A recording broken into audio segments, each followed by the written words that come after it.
Herkese merhaba dostlar, ben Şiro. 15 ay sonunda terim rehberiyle karşınızdayım. Dikey geçiş sınavı, oyun geliştirme derken kanala ara vermek durumunda kalmıştım. Bu işlerim sonunda bitti. Kanala tekrardan döndüm. Elimden geldiğince kanala video yüklemeye devam edeceğim. Özet geçmek gerekirse bu dönemde yaklaşık 7-8 ayda bir mobil oyun kodladım strateji türünde.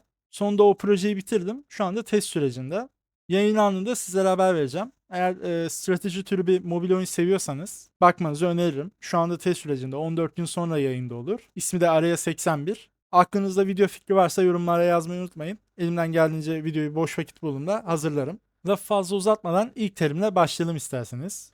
Evet, main ve OTP. Bunlar genelde çok karıştırılıyor. O yüzden ikisinden de aynı anda bahsetmek istedim. Main, sizin ana odağınız olan şampiyon demek. Adı üstünde. Yasuo, Vladimir, Victor oynuyorsunuz diyelim. Bu ekranda gördüklerim. Yasuo'yu en çok oynuyorsanız ama diğerlerini de oynuyorsanız bu sizi Yasuo main yapar. Yani ana odağınız Yasuo yapar. Ama OTP ise şudur. Sadece Yasuo oynamak. Mesela ekranda gördüğünüz Vladimir devasa boyutta. Ben sadece Vladimir oynuyorum. Bu da beni Vladimir OTP yapar. Peki hem main hem OTP olmak sizi ne yapar? Bu da psikolojik sorunları olan bir insan yapar.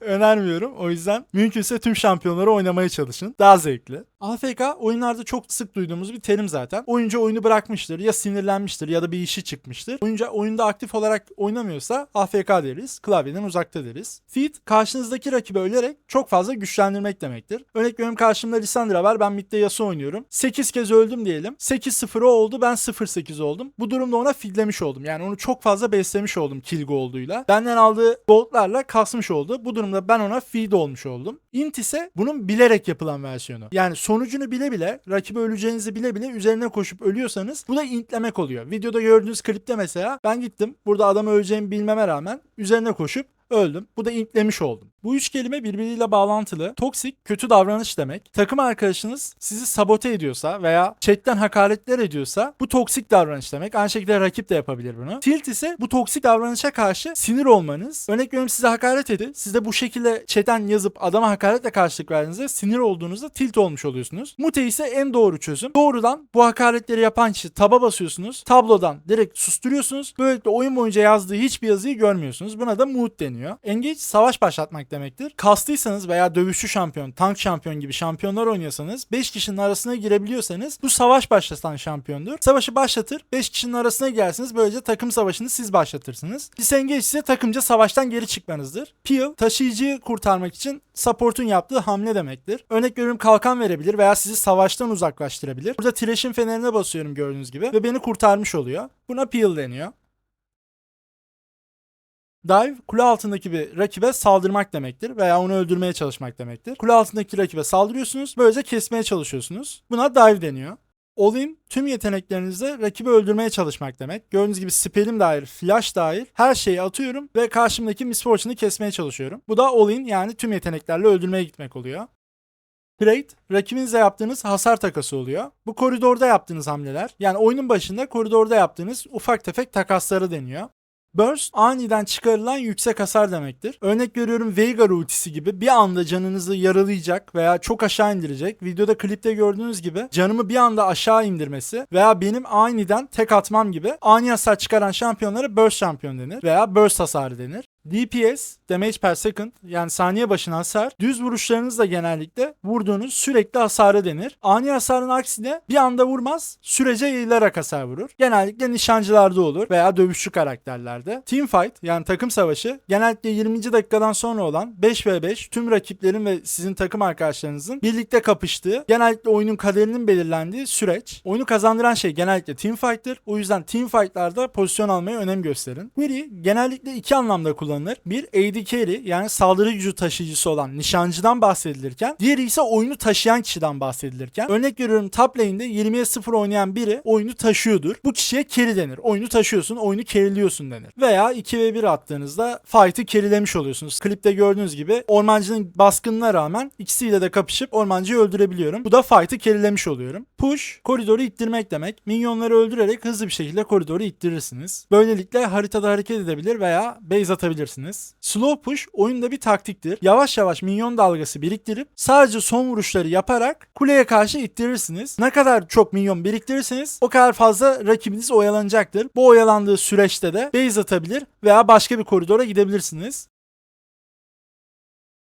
Dodge, rakibin saldırılarından kaçmaktır. Sağa sola hareket ederek rakibin attığı atışlardan kaçmaya çalışırsınız. Freeze, minyon dalgası sabitlemek demektir. Amacı rakibinizin minyonlara yaklaşmamasıdır. Siz minyonları sadece son vuruş yaparak öldürürsünüz. Rakibiniz de minyonları kesmeye geldiğinde daha güçlüyseniz onu kesmiş olursunuz. Rakibi ayağınıza çekersiniz. Kısaca özetleyecek olursam nasıl yapılacağını, bunun hakkında rehber yapacağım zaten. Ama kısaca açıklayacak olursam rakibin minyonları sizin minyonunuzdan daha fazla olacak ve sadece son vuruş yapacaksınız minyonlara. Böylelikle rakibin minyonları her zaman sizin minyonlarınızı öldürecek. Rakip minyon almak için ve bu döngüyü bozmak için minyonları öldürmeye çalışacak ve ayağınıza gelecek. Mantığı budur.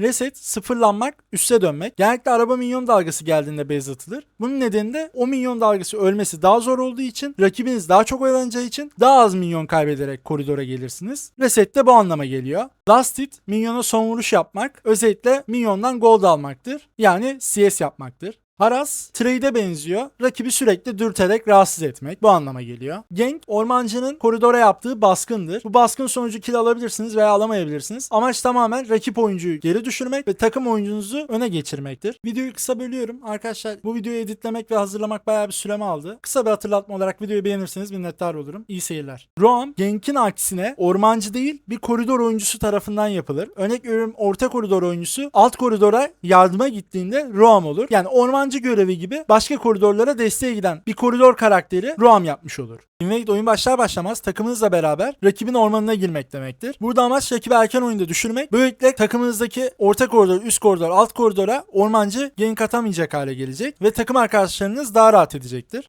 Objektif oyundaki alınabilir etkilerdir. Örnek veriyorum, ejder olabilir, vadinin alameti olabilir veya hiçlik kurtçukları olabilir, kule olabilir. Bu gibi nesneler size özellik kazandırır. Objektif bunlara denir. Ward, Control Ward ve Vision. Bunların üçü de birbiriyle bağlantılı zaten. Görüş totemi anlamına gelen Ward, normal 4 tuşuna bastığınızda atılan sarı totemdir. Control Ward, kırmızı totemdir. Bunu mağazadan 75 gold'a alabilirsiniz. Vision ise harita görüşüdür. Genel olarak haritada açtığınızda, uzaktan baktığınızda haritada açılan yer Vision, yani görüş olan bölgedir. Bunu da zaten dediğim gibi kontrol totemi ve normal totemlerle sağlarsınız. Normal totemle kontrol toteminin farkı ise normal totemin sol üstte gördüğünüz gibi süresi olması, kontrol toteminin ise süresi olmaması, sonsuza dek durmasıdır. Split push ayrı bir koridordan baskı yapmaktır. Orta koridorda görüyorsunuz, takım arkadaşları ortadan gidiyor. Fakat ben ayrık olarak üst koridordan koridoru itiyorum. Böylelikle kule açıyoruz, takıma gold kazandırıyoruz, objektif kazanıyoruz. Split push da bu anlama geliyor. Ayrık bir koridordan koridoru ittirmek. Snowball oyunda öne geçmek demektir. Erken oyunda genellikle peş peşe kill aldığınızda, gold kazandığınızda, hızlı bir şekilde öne geçtiğinizde snowball yani kartopu etkisi oluyor. Bu da bu anlama geliyor. Power Spike ani güç artışı demektir. Genelde item alındığında, mesela Rabadon itemi aldığınızda AP sol aşağıda gördüğünüz paneldeki gibi çok fazla artıyor. Bu da ani güç artışı, yani bir anda güçlenmek demek. Comeback oyunu kaybederken kazanan duruma geçmek demek. Bu ne oluyor? Yavaş yavaş kasabilirsiniz veya hızlı bir şekilde kasabilirsiniz. Oyunun başına kaybediyorken veya kaybedecek durumdayken bir anda kazanma durumuna geçebilmek demektir. Bu genelde takım savaşında şanslı bir şekilde adamları kesebilirseniz veya düzgün bir oynayış sergileyebilirseniz comeback atmış oluyorsunuz.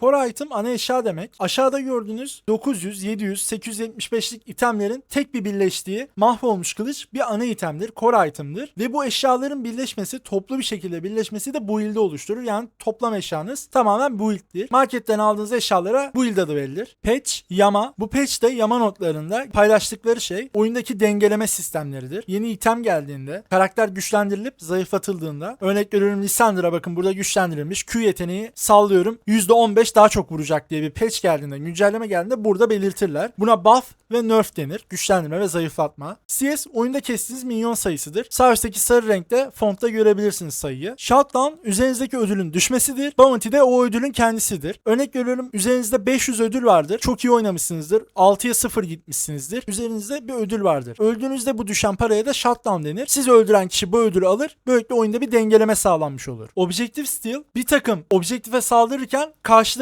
rakibin o objektifi çalmasıdır. Bu ormancı olabilir veya bir rakip olabilir. Lux ultisi olabilir. Başka bir yetenekle çalınmış olabilir. Çarpla çalınmış olabilir. Siz almaya çalışırken veya rakip almaya çalışırken çalınan objektife Objective Steal denir. CC yani kitle kontrol, bir birimi veya düşmanı fark etmeksizin yere sabitlemek veya yavaşlatma etkisi gibi hareket etmesini kısıtlayacak etkilerdir. Buna kitle kontrol yani CC etkileri denir. Early game yani erken oyun genelde erken oyunda güçlü olan şampiyonlar için söylenir. Örnek veriyorum, Akshan early game'de güçlü bir karakter. karakter erken oyunda güçlü bir karakter. Neden? Menzili var, DPS'i var, hasarı var ama karşısındaki büyücü olan Kassadin geç oyun karakteri. Bu karaktere karşı güçlü çünkü Kassadin yakın dövüşçü ve oyunun erken safhasında hiçbir yeteneği yok. Bekleme süresi çok uzun ve güçsüz kalıyor ama karşısındaki nişancı orta koridorda ona karşı güçlü kalıyor. O yüzden Akşam karakteri erken oyunda güçlü bir karakterdir. Net bir süre verilmez ama genellikle 0 ve 12. dakika arasını kapsar. İlk kule düşene kadar diyebiliriz. Erken oyunda kasan bir şampiyon orta oyunda da güçlü bir şekilde devam edebilir. Mid game yani orta oyun genellikle suikastçiler burada güçlü kalıyor. Katarina, Talon, Zed gibi karakterler yan koridorlara giderek bu süreçte genellikle güçlü pozisyonda oluyor. Ahri de aynı şekilde. Büyücülerde de olabiliyor bu. Mobilitesi yüksek olan karakterler genellikle orta oyunda güçlü oluyor. Orta oyun ilk kule düştükten sonra neredeyse inhi açılışına kadar sürebiliyor. Burası genelde 12 ve 25 dakika arası diyebiliriz. Late game yani geç oyun. Burada karakterler item alıp güçleniyorsa, full build olduğunda, tamamen itemlerini bitirdiğinde güçleniyorsa bu karakterlere denir. Örnek verecek olursam Vladimir, Veigar, Nasus, Kassadin bu gibi karakterler oyunun sonunda güçlü oluyor full build'de. Buna da 25. dakikadan sonra diyebiliriz. Scaling geç oyunda güçlenen karakterler için söylenir. Örnek veriyorum Nasus karakteri Q yeteneğiyle her minyona son vuruş yaptığında artı 3 olarak hasar kazanır Q yeteneğinden. Veigar karakteri AP kazanır. Bu mantıkla baktığınızda hem oyun uzadıkça late game karakteri oluyorlar hem de scaling olarak güçlenen karakterler oluyorlar. Bu listede başta Nasus ve Veigar olmak üzere Vayne, Vladimir, Kassadin gibi karakterler girebilir. FF, teslim olmak, sur vermek bunların üçü de aynı anlama geliyor. Oyunda baktığınız rakibi yenemiyorsunuz. Takım arkadaşlarınızla beraber karar verip teslim oluyorsunuz. Böylelikle oyunu erkenden bitiriyorsunuz. Kaybettiğiniz LP'de bir şey değişmiyor. Hala aynı LP'yi kaybediyorsunuz. Sadece zaman kazanmış oluyorsunuz. Temel terim rehberimiz bu kadardı. İzlediğiniz için teşekkürler. Eğer eksik terim gördüyseniz yorumlarda arkadaşlara yardımcı olması açısından yazabilirsiniz. Bir sonraki videoda görüşmek üzere. Kendinize iyi bakın.